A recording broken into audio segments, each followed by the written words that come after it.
उत्तर प्रदेश की सियासत में वोट बैंक के तमाम फॉर्मूलों के बीच इस बार ओवैसी फैक्टर भी अहम है। यूपी की 100 सीटों पर उम्मीदवार उतारने का दावा करने वाली एआईएमआईएम की 2 लिस्ट जारी हो चुकी है। बाहुबली अतीक अहमद की पत्नी शाइस्ता परवीन प्रयागराज के शहर पश्चिमी से उस सीट से पार्टी की उम्मीदवार हैं और यूपी में मुस्लिम वोट के ध्रुवीकरण के लिए ओवैसी ने अतीक अहमद के साथ ही मुख्तार अंसारी के नाम का खूब इस्तेमाल किया है। अब सवाल यह है कि क्या ओवैसी को यूपी में अतीक अहमद जैसी छवि के लोगों का सत्ता में ताकतवर होना मंजूर है या फिर ये सिर्फ पॉलिटिक्स का सेंटिमेंट गेन करने वाला फॉर्मूला है।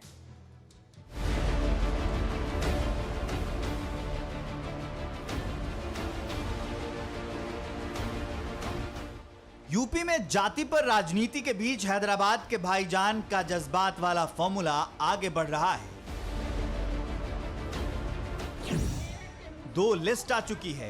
माफिया के मैडम को टिकट दिया गया है। अतीक अहमद की पत्नी शाहिस्ता परवीन प्रयागराज के शहर पश्चिमी सीट से उम्मीदवार बनाई गई हैं। इस सीट पर अतीक अहमद की जीत सुनिश्चित मानी जाती रही थी, लेकिन खुद चुनाव न लड़कर अतीक अहमद ने अपनी पत्नी को चुनाव मैदान में उतार दिया है। रणनीति क्या है, चर्चा हो रही है।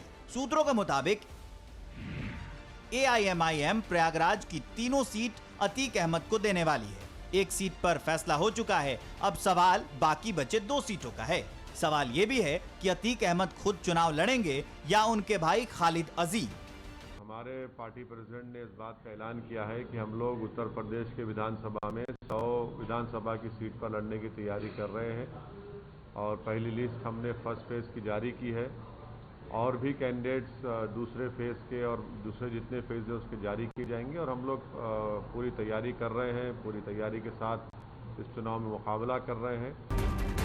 प्रयागराज की पश्चिमी सीट पर अतीक अहमद का एक छत्र राज जरूर रहा है, लेकिन अब योगी कैबिनेट में मंत्री सिद्धार्थनाथ सिंह प्रयागराज की शहर पश्चिम सीट से विधायक हैं।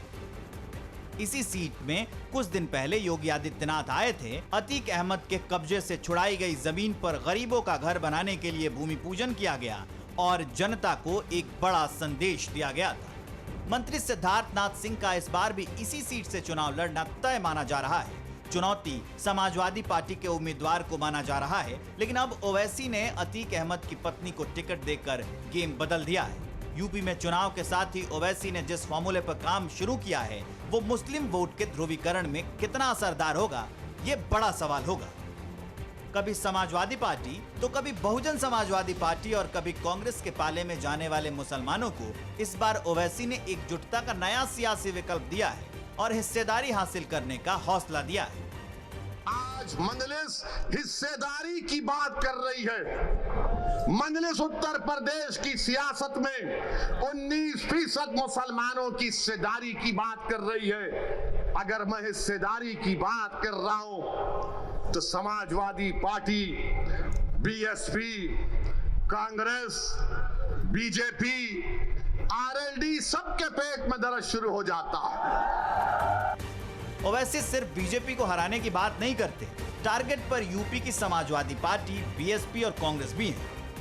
ओवैसी मुसलमानों के सामने तमाम सेकुलर दावों की धज्जियां उड़ा रहे हैं।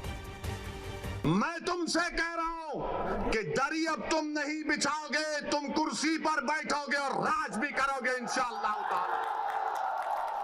तुम अपने मुकद्दर के फैसले आप कर सकते हैं। ये बात जाहिर है कि मुसलमान बीजेपी के वोटर कभी नहीं है, लेकिन इस बार समाजवादी पार्टी के मुस्लिम वोट बैंक में भी बड़ी सेंध लगने वाली है, क्योंकि ओवैसी के टारगेट पर समाजवादी पार्टी नंबर 1 पर है।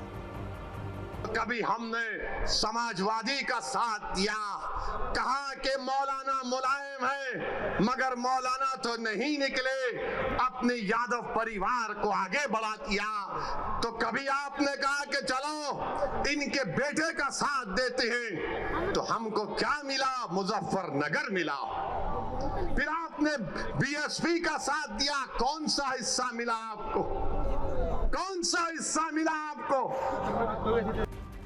हर मंच से ओवैसी मुसलमानों को उनका हक दिलाने की बात कर रहे हैं, लेकिन सवाल उनके ध्रुवीकरण की राजनीति में अतीक अहमद की मौजूदगी से हो रहा है। जिन नामों के साथ सियासी पार्टियों से दूरी बना ली उसके साथ नजदीकी और उनके नाम के इस्तेमाल की सियासत ओवैसी ने पिछले साल सितंबर में शुरू कर दी थी। जिस किसी पॉलिटिशियन का नाम प्रज्ञा होगा, अजय होगा, कुलदीप होगा, संगीत होगा, सुरेश होगा, कपिल होगा,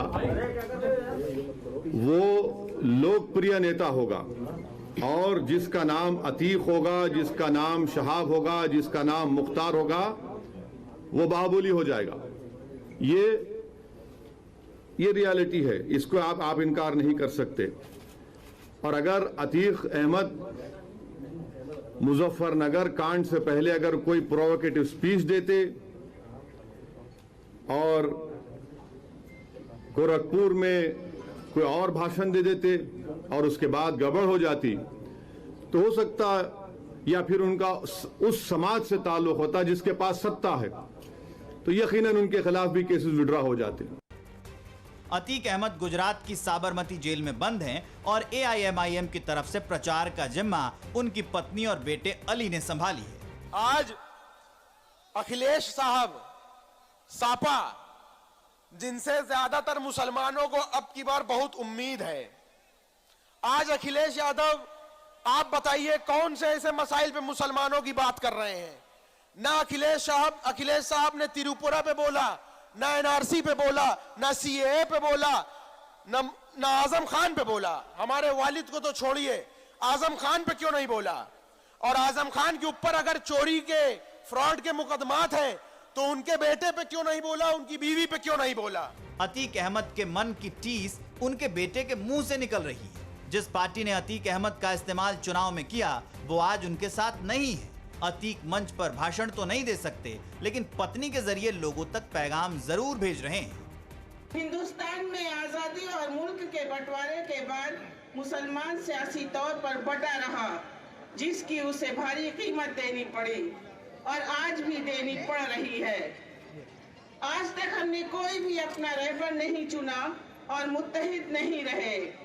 आज हालात यह है कि मुसलमान टायर का पंचर बना रहा है, डेंटर या पेंटर है, रिक्शा चलाता है या दिल्ली में जाकर मजदूरी करता है।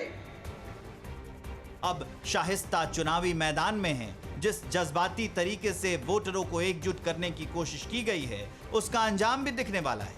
लेकिन ओवैसी इन सब के बीच सियासत की एक अलग लकीर जरूर खींच चुके हैं, जिसमें AIMIM 100 सीटों पर विकल्प बनकर मौजूद रहेगा। बैरिस्टर ओवैसी आरोपियों और दागियों के बारे में कानूनी जुबान बोलते हैं। अतीक और उनके परिवार पर मुकदमों को झूठा मानते हैं। यूपी की सियासत में जिन बाहुबलियों ने कभी खुद को जैसे रॉबिन हुड की तरह पेश किया, अब ओवैसी उन बाहुबलियों समेत हर मुसलमान के सबसे बड़े हिमायती बनकर मैदान में हैं। Bureau report, TV9 Bharatvarsh. Corona धर्म नहीं देखता, जात नहीं देखता, अमीर गरीब ऊंच नीच नहीं देखता। कोरोना सिर्फ मौका देखता है, लेकिन आप उसे मौका मत दीजिए। बस इतना कीजिए, जब कभी दफ्तर से, बाजार से घर लौटिए, तो इतना ख्याल जरूर रखिए, कहीं आपके साथ कोरोना आपके घर तो नहीं जा रहा। भूलिए मत, कोरोना अभी जिंदा है।